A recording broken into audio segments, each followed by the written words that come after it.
მოგესალმებით, ეთერშია გურიის ახალი ამბები სტუდიაში თქვენთვის ნინო აშალომიძე მუშაობს. ბათუმელი მედროშე თემურ ქათამაძე საქართველოსდან გააძევეს. თემურ ქათამაძის მეუღლის ინფორმაციით დაკავებული აქტივისტი თურქეთში გადაიყვანეს. ნინო კაკულიას თქმით, თემურ ქათამაძის თურქეთში გადაყვანა ვერაგულად მოხდა. მეუღლის განცხადებით, თემურს ჰქონდა ყველა პირობა იმისა, რომ საქართველოში ბინადრობის უფლება ჰქონოდა. ნინო კაკულია თვლის, რომ ძალიან ბევრი კანონდარღვევაა მისი მეუღლის საქმეში. შინაგან საქმეთა მინისტრის მოადგილემ ალექსანდრე დარახველიძემ ბრიფინგზე განაცხადა, რომ თემურ ქათამაძემ არ ისარგებლა ქვეყნის ნებაყოფლობით დატოვების შესაძლებლობით. შემდეგ კი გაძევება იძულების წესით მოხდა. საქართველოს კანონმდებლობის მოთხოვნის შესაბამისად.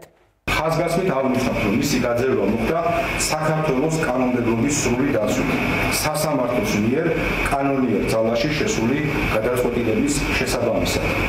ამასთან გაცნობთ, რომ აღნიშნული პირის საქმესთან დაკავშირებით სასამართლოს 8 სხვადასხვა ინსტანციაში ჩატარდა განხილვები და სასამართლომ სრულად გაიზიარა შინაგან საქმეთა სამინისტროს მიგრაციის დეპარტამენტის პოზიცია.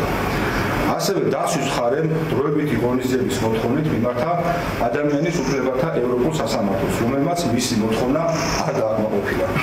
საქართველოს ხელისუფლებამ გაწირა ეს ადამიანი, ჩააბარა თურქულ მხარეს და უამრავი უკანონო გადაწყვეტილება მიიღო მასთან დაკავშირებით, საიდანაც ნათელი ხდება, რომ მისი გაძევება იყო თავიდანვე გადაწყვეტილი. ის 5 თვე, რომელიც მან თბილისის მიგრაციის ცენტრში გაატარა, ეს იყო თვალშინაცრის ჩაყრა. თემური აქტიურად იყო ჩართული ქართული ენის შენარჩუნებაში, ის ღიად აკრიტიკებდა იქაურ ხელისუფლებასაც და საქართველოს ხელისუფლებასაც, რა თქმა უნდა, იმაში, რომ არაფერს აკეთებდა საიმისოდ, რომ დახმარებოდა დიასპორას.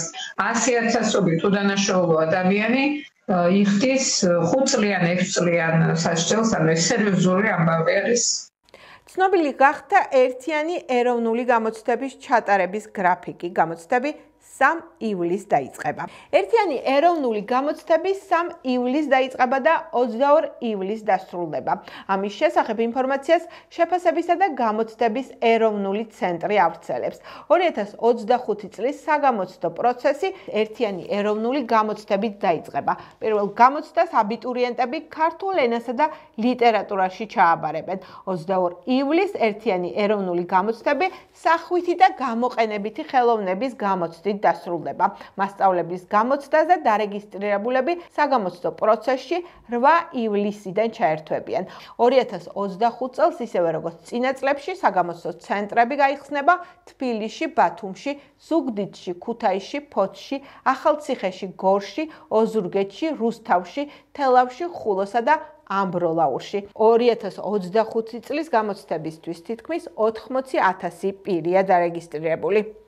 ოზურგეთის თეატრის წარმატებული გასტროლი აზერბაიჯანში, კუკარაჩას პრემიერა განჯასა და ბაქოში შედგა. ოზურგეთის სახელმწიფო დრამატული თეატრისა და აზერბაიჯანის ქალაქ განჯის თეატრის ერთობლივი ნამუშევარი ნოდარ დუმბაძის ცნობილი ნაწარმოების მიხედვით დადგმული სპექტაკლი კუკარაჩა ჯერ განჯაში, ხოლო შემდეგ უკვე ბაქოშიც წარდგა მაყურებლის წინაშე. ბაქოს აკადემიური მუსიკალურ-დრამატული თეატრის სცენაზე შედგა პრემიერა, რომელიც პირდაპირ ტრანსლაციით აზერბაიჯანის სამთავრობო ტელევიზიითაც გადაიცემოდა. სპექტაკლი ვასო ჩიგოგიძის რეჟისურით განხორციელდა. წარმოდგენაში მონაწილეობდნენ როგორც ოზურგეთის, ასევე განჯის თეატრის მსახიობები, რაც კიდევ უფრო მეტ კულტურულ მნიშვნელობას ანიჭებს ამ კოლაბორაციას. წარმოდგენას ესწრებოდა საქართველოს საგანგებო და სრულუფლებიანი ელჩი აზერბაიჯანში ზურაბ პატარ, ასევე სხვა ოფიციალური პირები.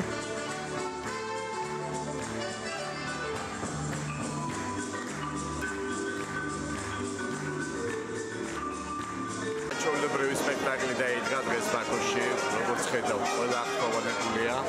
რაც თავარი ეს იყო ქართული და აზერბაიჯანულ ენაზე დადგმული სპექტაკლი. ძალიან კარგი სინთეზი იყო, მაყურებელი ახმოვანებული იყო და კიდევ ერთხელ მსგავსი სპექტაკლები ხელს უწყობს ქვეყნებს შორის ცნობადობის ამაღლებას, კულტურული ურთიერთობების გაძლიერებას. ვფიქრობ, დღევანდელი დღე არის ნამდვილად ჩაიარა ფურორით და ულოცა უკვე. დღეს ძალიან კარგი დღეა. პრემიერა შედგა. ჩვენი ქართველი მეგობრები იდგნენ ჩვენთან ერთად სცენაზე. ბასო ჩიგოგიძე ძალიან ცნობილი რეჟისორია. დიდ პატივს ვცემ მას. მიმაჩნია, რომ ის ჩემი უფროსი მეგობარია. ნოდარ დუმბაძის ნაწარმოების მიხედვით დადგმული სპექტაკლი კუკარაჩა ძალიან კარგი გამოვიდა. ჩვენ ეს ერთად შევძელით. დღეს ძალიან ბედნიერი ვარ, რომ კულტურათა შორისი დიალოგი ამ სპექტაკლით შედგა. ძალიან დიდი მადლობა მინდა ვუთხრა ბასო ჩიგოგიძეს იმისთვის, რომ ასეთი არაჩვეულებრივი ერთობლივი სპექტაკლი გვაჩუქა, რაც ყველაზე მნიშვნელოვანია, კოპროდუქცია ნოდარ დუმბაძის მეხუთე საერთაშორისო თეატრალურ ფესტივალზე 12 ივლისს იქნება წარმოდგენილი. ეს ყველაფერი ნამდვილად ბედნიერს მხდის.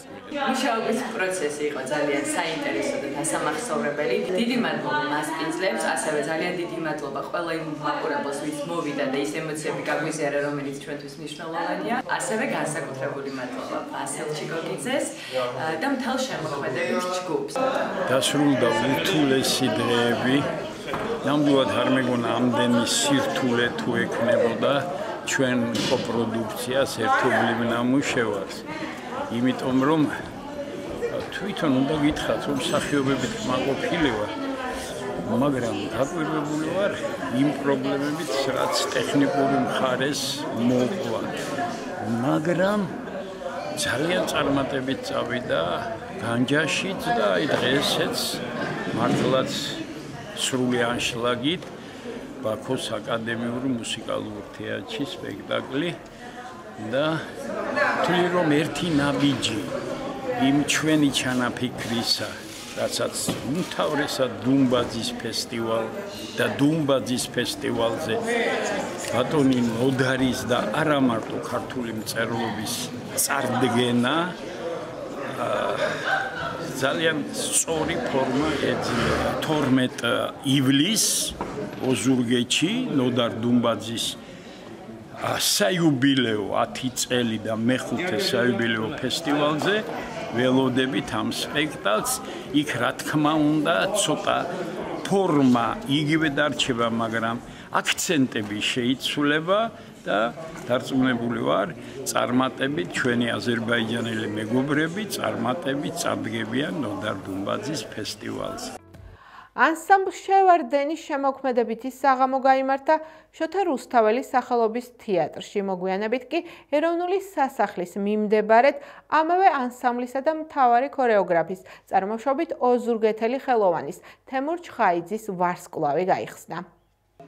შოთა რუსთაველის სახელობის თეატრში ანსამბლ შევარდენმა შემოქმედებითი საღამო გამართა. მოცეკვავებმა სცენაზე ქართული ქორეოგრაფიული ნომრები შთამბეჭდავად წარმოადგინეს და მაყურებელს დიდი სიამოვნება მიაღებინეს.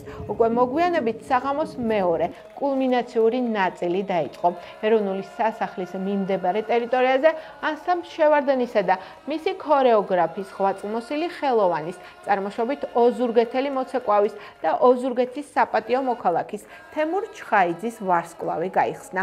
ანსამბლის შევარდენი სწორედ ეროვნულ სასახლეში დაარსდა. ქორეოგრაფ თემურ ჩხაიძის სახელი კი სწორედ ამ ანსამბლს უკავშირდება. იგი არაერთი მედლის, ორდენისა და წოდების მფლობელია. ბატონი თემური მისთვის ვარსკვლავის გახსნას ემოციებით შეხვდა. მან აღნიშნა, რომ ვარსკვლავი იმ შრომის შეჯამებაა, რაც მან ქორეოგრაფიაში მისი შრომით გაწია.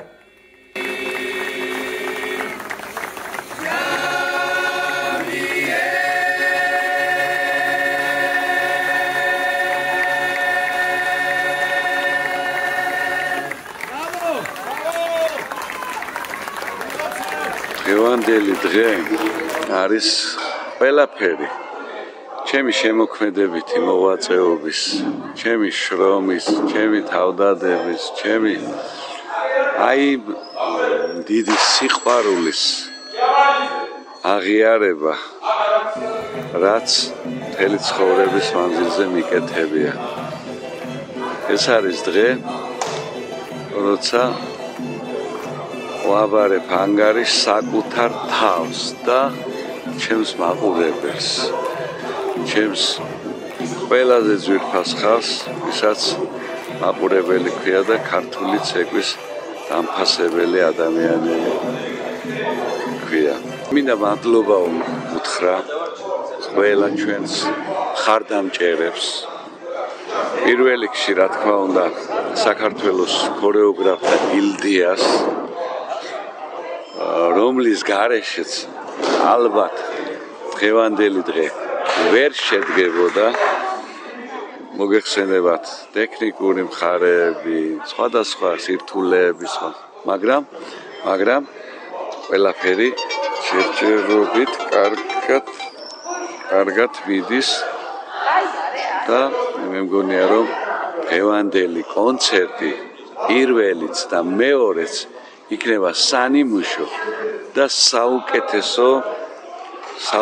ერთ-ერთი საუკეთესო კონცერტი. მოხარული ვარ დღევანდელ ღონისძიებაში მონაწილეობისთვის, რა თქმა უნდა, მადლობას მოვახსენებ ბატონ თემურ ჩხაიძეს და მიულოცავ დღევანდელ დღეს მისი იუბილეის ვარსკვლავის გახსნას, ერთმა წარმატებული ამყოფოს და ემსახუროს მუდამ ჩვენი მომავალი თაობისთვის და მაგალითი იყოს მუდამ და მრავალჟამიერ ბატონო თემურ. ულოცავ ბატონ თემურს, დიდებულ ქორეოგრაფს, დიდებულ მეგობარს, დიდებულ ადამიანს, ჯანმრთელობას უსურვებ. კიდევ მრავალი წელი ეშრომოს ჩვენი ქვეყნის ქორეოგრაფის ასაღორძინებლად. ღმერთმა ბედნიერა და ჯანმრთელობა დაუპყროს თემური ჩხაიძე. უსურვო წარმატებები, ჯანმრთელობა, დიდხანს სიცოცხლე და წარმატებები შემოქმედებით ასპარეზზე. ნარკოდანაშაულის ბრალდებით 3 პირი დააკავეს. ამოღებულია განსაკუთრებით დიდი ოდენობის ნარკოტიკი. თბილისის პოლიციის დეპარტამენტის ვაკე საბურთალოს, დიდუბე ჩუღურეთისა და გლდანი ნაძალადევის მთავარი სამმართველოების თანამშრომლებმა სხვადასხვა დროს ჩატარებული ოპერატიული ღონისძიებებისა და საგამოძიებო მოქმედებების შედეგად ნარკოდანაშაულის ბრალდებით 3 პირი დააკავეს. ინფორმაციას ამის შესახებ შინაგან საქმეთა სამინისტრო ავრცელებს. უწყების ცნობით, განსაკუთრებით დიდი ოდენობით ნარკოტიკული საშუალებების უკანონო შეძენა შენახვის, უკანონო რეალიზაციის მცდელობისა და დიდი ოდენობით ნარკოტიკული საშუალების შემცველი მცენარის უკანონო მოყვანის ბრალდები დაკავებულები არიან უცხო ქვეყნის მოქალაქე. 2005 წელს დაბადებული ნს, წარსულში ნასამართლევი 1996 წელს დაბადებული ვს და 1975 წელს დაბადებული ო. დანაშაული 20 წლამდე ან უადო თავისუფლების აღკვეთას ითვალისწინებს. ოზურგეთს კიდევ ერთი ევროპის ჩემპიონი ყავს. ოზურგეთელი მოჭიდავე ერეკლე თავბერიძე ევროპის ჩემპიონი წელს მეოთხედ გახდა. ევროპის პირველობა მაკედონიაში მიმდინარეობს და ჯერ არ დასრულებულა. ბერძნულ რომაულ ჭიდაობაში მიმდინარე ევროპის 17 წლამდელთა ჩემპიონატზე 65 კილოგრამ წონით კატეგორიაში ფინალში ოზურგეთის მუნიციპალიტეტის სპორტულ გამაჯანსაღებელ დაწესებულებათა გაერთიანების ბერძნულ რომაული ჭიდაობის სექციის სპორტსმენმა ერეკლე თავბერიძემ სომეხი იანეს ნაზარიანი 9-0 დაამარცხა და ოქროს ევროპაზე უკვე მეოთხედ დაეუფლა. ერეკლეს მწვრთნელები არიან ძმები ზურაბიანები. ეს გახდა ჩემ ხელთ არსებული ბოლო ინფორმაცია. მე მომავალ შეხვედრამდე გემშვიდობებით, კარგად ბრძანდებოდეთ.